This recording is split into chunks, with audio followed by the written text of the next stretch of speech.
Welcome back to another deep dive.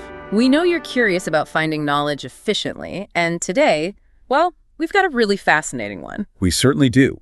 We're going to explore the connection between music and medicine. Right, and not just recently, but historically, across all sorts of cultures and time periods. Exactly. We're asking a pretty fundamental question, really. Has music historically been seen as more than just, entertainment or something spiritual? Could it actually have been a tool for health? For staying healthy or getting better? That's the core of it. And it's a big question covering Europe, Judaic and Islamic traditions, India, Southeast Asia. It's a massive scope. Which immediately throws up some tricky points, doesn't it? Like, what did people even mean by music in ancient India versus medieval Europe? Or medicine, for that matter. The definitions themselves are fluid. And how do we connect the ideas, the theories about music healing with what people actually did? That's a huge challenge. Yeah. And maybe the biggest one. How can we possibly know if any of these musical cures actually worked? Yeah, efficacy is a tough one to judge historically. These are definitely things we need to keep in mind. So our goal here is to kind of unpack all this systematically, critically. We want to bring together what's known, maybe highlight some neglected angles, offer some fresh thoughts. And maybe even point towards where more research could go. So think of it as a journey. We'll start way back in antiquity, move towards today, focusing quite a bit on the European tradition, intellectually speaking. But definitely touching on those other important traditions as well. And just to get us started, here's a quote from Novalis to Mullover. "Every illness is a musical problem. Its cure a musical solution." It's quite a statement, isn't it? A good launching point for our exploration. Okay, so let's start maybe closer to our own time, thinking about how we relate to music now. Back in 1934, the composer Constant Lambert had some pretty strong feelings. He did. He was quite critical of what he called the appalling popularity of music. Because of things like the gramophone, the radio, loudspeakers, basically technology making music everywhere. And his argument was that this ubiquity was leading to a kind of total anesthesia. We're becoming numb to it, losing the ability to have a really vital musical experience. He used some striking phrases, didn't he? Oh, absolutely. Yeah. He talked about second-rate mechanical music being just oral tickling. And the loudspeaker. He called it the streetwalker of music. Really quite provocative language. He felt this easy access was cheapening it. It really makes you wonder what he'd make of today, doesn't it? With streaming, earbuds constantly in. It's even more pervasive now. Music as wallpaper, almost. His concerns from back then feel quite prescient, actually. And George Steiner had similar worries, even about classical music, the muzak of the sublime, he called it. Right. The idea that even great art can be devalued if it's just on in the background while you're doing the washing up or something. And Lambert worried about other potential downsides too, didn't he? With popular music specifically. Yeah, things like perceived meaninglessness, maybe an addiction to just the beat and the volume, potential hearing damage even. Plus societal effects, everyone isolated in their headphones, maybe even affecting how we think. It's quite a list of concerns. It is. It paints a somewhat anxious picture of our modern relationship with sound. But interestingly, alongside that kind of critique, you see something else happening in contemporary research. Oh, what's that? Well, take a study from Ohio State University. They looked at how different types of music affected human cell cultures. In vitro, so in the lab. Okay, cells in a dish, essentially. What were they trying to find out? They took various types of cells, several kinds of cancer cells, like glioma, breast, colon, melanoma, lung cancer cells. Wow, quite a range. And also normal skin cells, fibroblasts. They put them in incubators and exposed them to different sound conditions for 10 days. Compared to a control group with no music? Exactly. And what were the sounds? Two very different things. One was primordial sounds from the Samaveda tradition, often linked with natural health ideas. Okay. And the other? AC/DC. Back in black. Seriously, from Vedic chants to AC/DC. That's quite the contrast. So what happened? Well, the findings were pretty striking.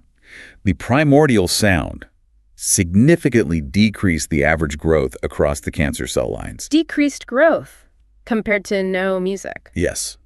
Whereas the hard rock, the AC/DC track, tended to increase the growth, although the researchers noted it was a bit less consistent across all the cell types. That is significant. What did the researchers make of it? Their main takeaway was pretty direct. Sound has an effect on the growth of neoplastic and normal human cells in vitro.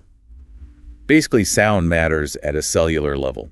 in the lab at least. How? Did they have a theory about the mechanism? They did. Mm. It's based on the idea that cells themselves and the stuff inside them are constantly vibrating dynamically. Okay. And the hypothesis is that sound waves might be able to transfer vibrations into the cell, maybe even affecting the nucleus and the DNA itself. So literally shaking the cell's components. That's the proposition.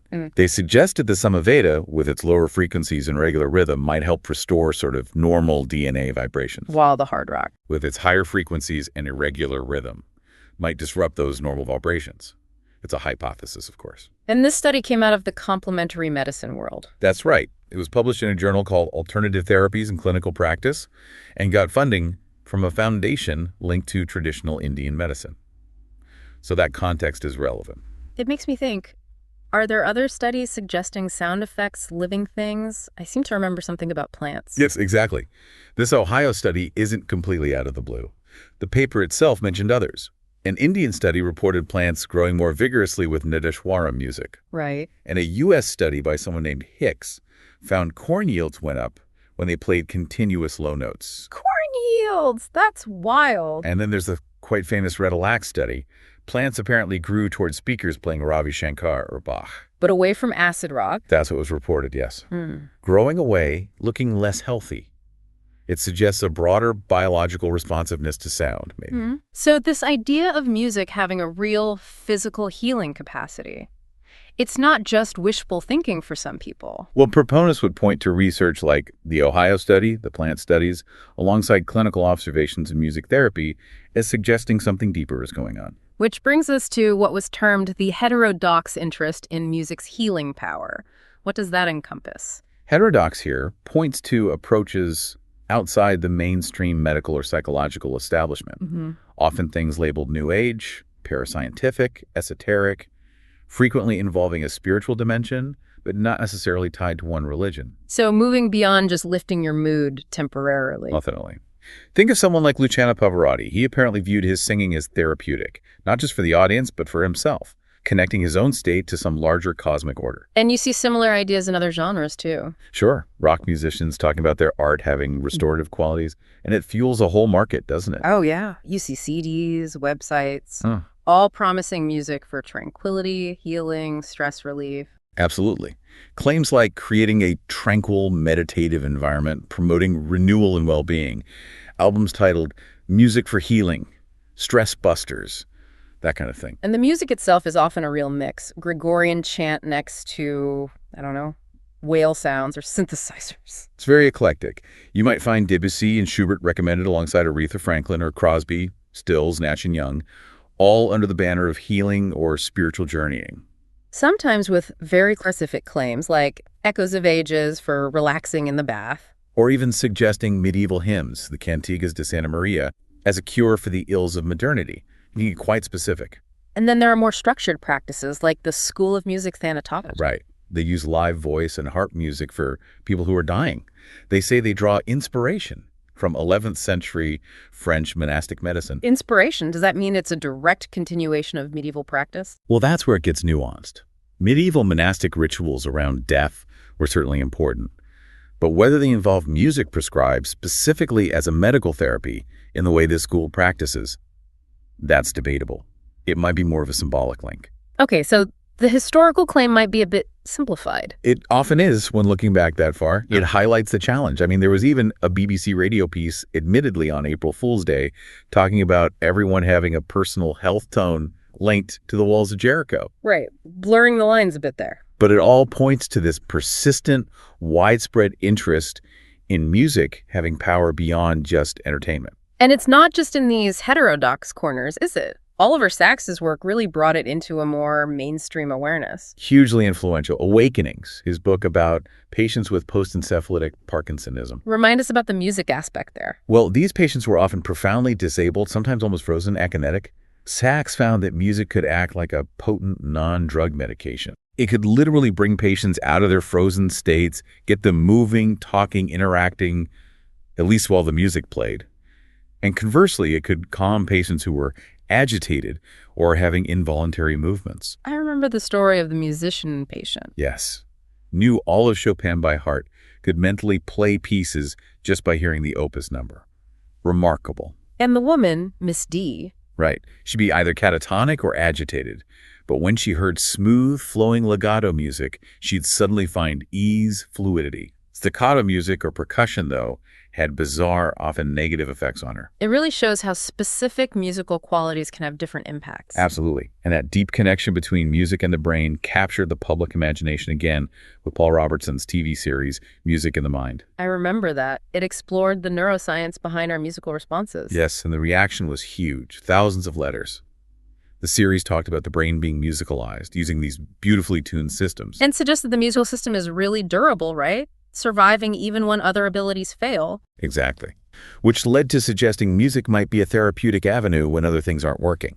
And it brought back those old ideas, didn't it? The human being as a kind of symphonic composition. It did. Harking back to ancient notions of harmony, promoting health and discord leading to illness. It raised questions too. Does illness damage our musicality? Or does being somehow unmusical make us vulnerable?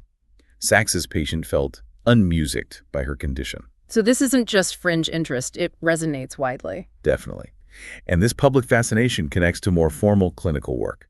People like Ralph Spintage in Germany running a pain clinic. He uses music systematically. Yes, compiling a huge database on its effects. Patients choose music, he believes aids recovery.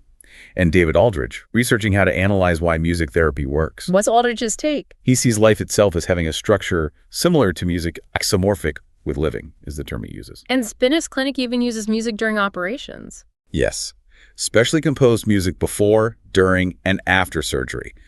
The idea is that calming music relaxes patients so much they need fewer sedatives, less anesthetic. That's quite something. Performing surgery with less anesthesia because of music. Apparently so in some cases. Yeah. Then more stimulating music afterwards to help them wake up, followed by relaxing music for recovery.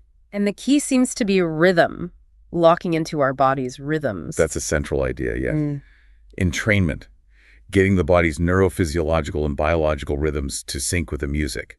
It's used for chronic pain, perioperative stress. But the range of professional music therapy is much wider. How wide are we talking? Oh, incredibly broad. Music played to patients, music played by patients live, recorded, composed, improvised. Individuals, groups? Both. Sometimes families get involved too, and the patients can have almost any kind of mental or physical illness or disability at any age, from premature babies right up to the terminally ill or people in comas. So the music's role can vary a lot too. Hugely. It can be ancillary, like background in the operating theater. It can be complementary to other therapies, or it can be the main therapy itself. And it happens in all sorts of places. Hospitals, clinics, schools, day centers, charities, people's homes, even prisons. Is it always about listening or playing traditional instruments? Not necessarily. The sonic spectrum includes things like high-frequency percussion, but also vibroacoustic therapy beds or chairs that transmit low-frequency vibrations around 40 hertz. Vibroacoustic, what's that used for? Conditions like severe physical disability, rheumatoid problems, muscle spasms, lung issues, cerebral palsy. And music therapy more generally. The list of conditions must be huge. It really is. Just alphabetically, you see it considered helpful for asthma, AIDS, aphasia, autism, bereavement, cancer, deafness, dental problems, depression, dementia, eating disorders, emotional disturbance, epilepsy. Even things like inflammatory bowel disease, kidney failure, schizophrenia, multiple sclerosis, recovery from sexual abuse. It's extensive. Wow, it clearly is a substantial professional field then. Very much so. Hundreds of registered therapists in the UK, thousands in the US. The World Federation of Music Therapy has members globally. Lots of training courses available. And the research is keeping pace. It's increasing rapidly. You search databases like PubMed and find papers on brain music for insomnia, the Mozart effect in Alzheimer's, Baroque music for premature infants, stroke rehabilitation. Lots going on. It sounds almost entirely positive, though. Are there never reports where it doesn't work or even makes things worse? That is a really important point. There seems to be a noticeable lack of published research focusing on failures or negative outcomes, a kind of music therapeutic iatrogenic disease, if you will, where the treatment itself causes harm. Which raises a fundamental question. Despite all the training and research, how does the profession actually define its core purpose? It's actually quite challenging to pin down precisely. It can aim for measurable physiological changes, lower stress hormones, better immune function, reduced heart rate. But also less tangible things. Yes, like facilitating self-expression, improving social interaction, The World Federation of Music Therapy has a broad definition, using music to help with communication, relationships, learning, movement, expression, organization, meeting diverse needs. It aims to develop potential, restore function, improve quality of life. I notice it doesn't explicitly say cure. That's a key observation. The aims are often broad, sometimes a bit vague. Treatment is mentioned. But the direct causal link isn't always the main focus. You could argue it's partly about objectifying the problem, a form of diagnosis through interaction. And measuring success must be difficult. Extremely. Take a case like Sophie, the young girl with motor and speech delays. She seemed to progress with therapy, better drumming, more sociable. But how do you separate the music's effect from the therapist's skill or just her natural development or parental input? Exactly. It's so complex. As one therapist, Leslie Bunt, said, asking, does it work, can feel almost meaningless given all the interacting variables. How do you distinguish the therapist's contribution from the music? How does it compare to art therapy? How do you account for psychosomatic factors or the fact that the problem itself might change meaning over time? These are the tough questions. Therapists often use metaphors life as music, the therapist's music in training, the patient's rhythm. And interestingly, aesthetic ideas, like Suzanne Langer's view of music symbolizing inner life, still pop up, even if philosophers have debated them heavily. This complexity makes me think about another layer, the social and cultural context. How does the social anthropology of music and healing fit in? That's a dimension that often seems less explored within mainstream music therapy literature, surprisingly. Anthropology looks at healing practices in different cultural settings, sub-Saharan Africa, Sri Lanka, Southeast Asia, where you find a very different kind of professionalism. Different how? Well, the lines between patient and healer, art and science, can be much more blurred. Take the Mbuza complex in Malawi. It refers to spirits, the illnesses they cause, and the music and dance used to treat them. Music and dance aren't just add-ons. They can be diagnosis therapy, even the manifestation of the illness itself. Sufferers can become healers through the process. That's a fundamentally different way of seeing illness and healing. Completely. Or the Lemba healing cult in the Congo Basin. It addressed physical symptoms, yes, but linked them to social issues, trade conflicts, the stresses of early capitalism, essentially. Yeah, sure. They called it a sociosomatic affliction. Illness as a reflection of social disorder expressed physically. Precisely. And even though these practices look very different, sometimes you see parallels. Personalized, improvised music aimed at entraining the sick body with healing sound. Among the Timur people in Malaysia, healers use specific vocal sounds embodying actions like blowing away fever or sucking out illness. It seems like there could be valuable insights shared between Western music therapy and these anthropological studies. Has that happened much? Sadly, not as much as you might expect in recent decades. There were earlier figures like John Blacking who bridged the gap, but major ethnographic studies on these healing cults often don't seem to significantly influence music therapy thinking. And anthropologists sometimes overlook music therapy when discussing music in modern medicine. But these worlds aren't always geographically separate, are they? Not at all. You find traditional musical healing practices within Western societies, like the Anastanerides in Greece, and spirit cults among migrant communities. Plus, professional music therapy is now practiced in places like South Africa, alongside indigenous traditions. The interactions there will be interesting to watch. And one thing that seems common to both music therapists and traditional healers is invoking history. Yes, that's a crucial link. Both often look to the past to validate what they do now. Which brings us neatly to looking directly at those historical perspectives. How far back does this connection go? Well, according to one Malay Bomo, or healer, right back to the time of Adam, he told the story of curing Eve with music when Adam couldn't find another remedy. He even claimed the very first musical healing was Gabriel musically putting Adam's fractured body back together at God's command. A foundational myth, really. Okay, maybe not that far back for contemporary therapists, but they do often reference ancient civilizations, right? Greece, the Middle East, India. Absolutely. Leslie Bunt uses the myth of Orpheus as an emblem for music therapy, and Juliet Alvin, a key figure in establishing the profession. What was her take? She explicitly linked Orpheus to modern concerns and even connected the effect of a music box on an autistic child to our deep biological past.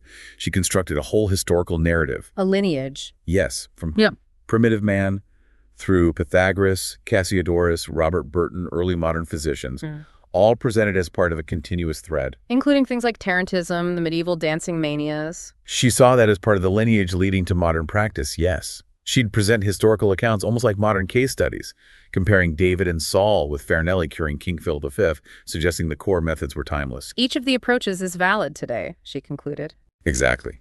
Every music therapist uses them more or less consciously. It strongly implies an unbroken continuity. It sounds a bit like using history to create a pedigree, maybe, to legitimize a relatively new profession. That seems very likely. Alvin was working when music therapy was young and needed establishing. Giving it this long, venerable history would certainly add weight. And even if newer textbooks are briefer on history, They often still lean on that Hellenic and Judeo-Christian line, citing David and Pythagoras as founding figures. There's a common view that any break in the music-medicine link is recent, caused by the rise of biomedicine, obscuring an older, more holistic connection. so the idea is that now, as medicine perhaps becomes more holistic again, music therapy is just reclaiming its rightful inheritance. That's the narrative often presented. But we need to ask, how solid is that historical foundation? Right. Are these historical accounts really direct precursors? Well, if you look closely at those early historical sections in music therapy texts, they often rely on just a few secondary sources. They present vignettes, anecdotes, rather than deep historical analysis. A key source was a 1948 anthology, Music and Medicine. Was that reliable? It was important for its time, bringing different perspectives together.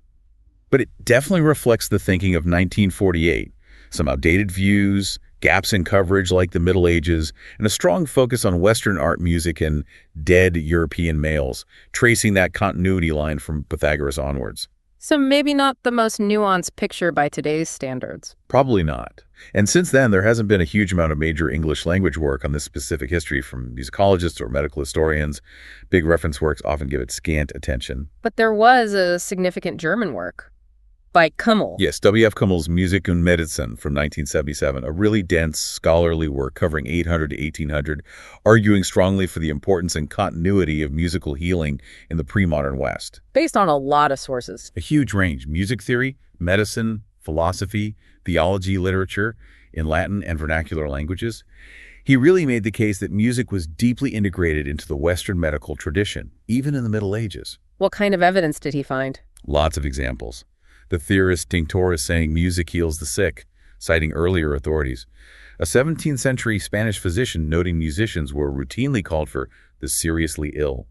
Whole chapters on music recommended for specific ailments: phrenitis, mania, melancholia, fever, pain, insomnia, even the plague. Plague, wow. And even syphilis. Yes, Ulrich von Hutten, recommending it for syphilis in the early 16th century.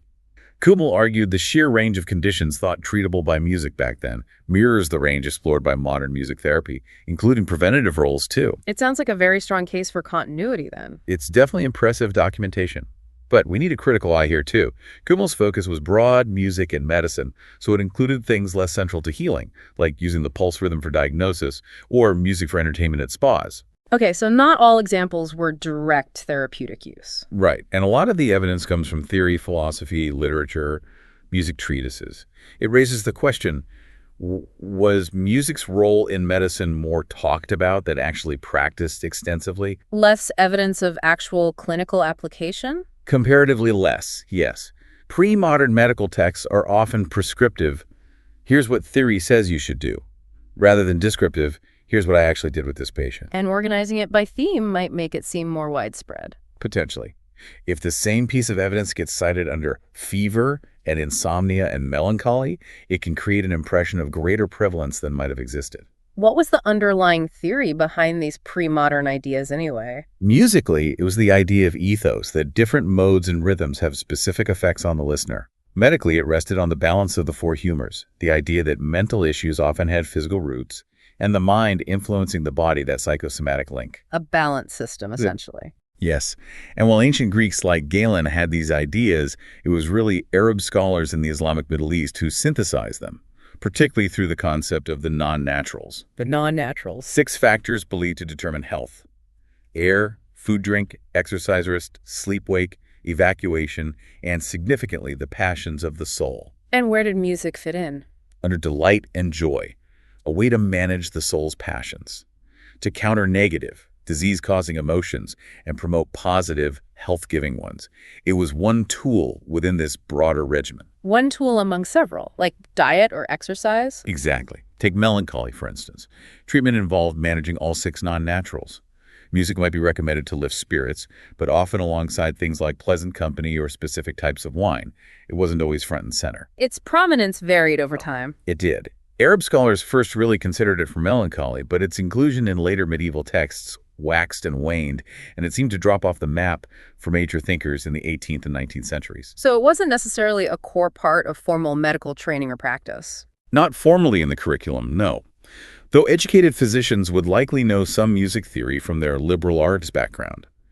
And influential writings, like Boethius's treatise with its healing anecdotes, kept the ideas circulating for centuries. A long tradition of repeating these stories and theories. Very much so. David and Saul, Pythagoras, Farinelli, these examples were recycled. Later writers leaned heavily on earlier ones. It was quite a stable intellectual tradition for a millennium. Until people like Hanslick came along in the 19th century and dismissed it all as unscientific. Right. Edward Hanslick was scathing about lists of musically treatable disorders and skeptical of doctors using music over proper medicine. By the time modern music therapy emerged later in the 19th century, the old humoral non-naturals framework was largely gone. So summarizing the critique of Kummel's continuity argument, broader focus, reliance on theory, repetitive evidence, music often just one diversion among many. And countered by the fact that modern histories of specific diseases like epilepsy or gout often barely mention music as a treatment, despite Kummel's findings. Recent scholarship hasn't fully bought into that strong continuity narrative for practice. Clearly needs more investigation. Absolutely. And we need to look beyond just learned medicine, too. What about music and magic in religious healing rituals? Masses for the sick, laments. And the loud silences. People we'd expect to discuss it who didn't. Exactly. Figures like Hildegard of Bingen, Cardano, Michael Mayer, Richard Napier. Their relative silence on musical cures shapes the picture, too. Not every cure was a musical solution. But Kummel's work was still vital for raising these questions. Hugely important for stimulating this critical look at continuity versus discontinuity. He himself saw a break when humoralism declined, but continuity before that. Others see the break much later, with biomedicine. The goal now is a more nuanced history. Yes. Acknowledging change, disagreement, absence, alongside tradition. Recognizing vast cultural differences in what music even means, or the principles behind healing. The way a modern therapist improvises would likely have been seen as cacophony in the past. And the level of interaction is different, too. Completely. Compare a medieval physician occasionally recommending music versus the intense, interactive improvisation of modern therapy. Modern music therapy needs its own history, not just one borrowed wholesale from the past. And medical history needs to include music therapy seriously. So we've covered a huge amount of ground, a really complex history, from ancient ideas right through to today's professional practice and alternative approaches. We have, revisiting those initial questions about music's power and how differently it's been understood and used across time and cultures. And highlighting that ongoing discussion about whether it's a continuous story or one with significant breaks and changes. Which leads us to a final thought for you to consider.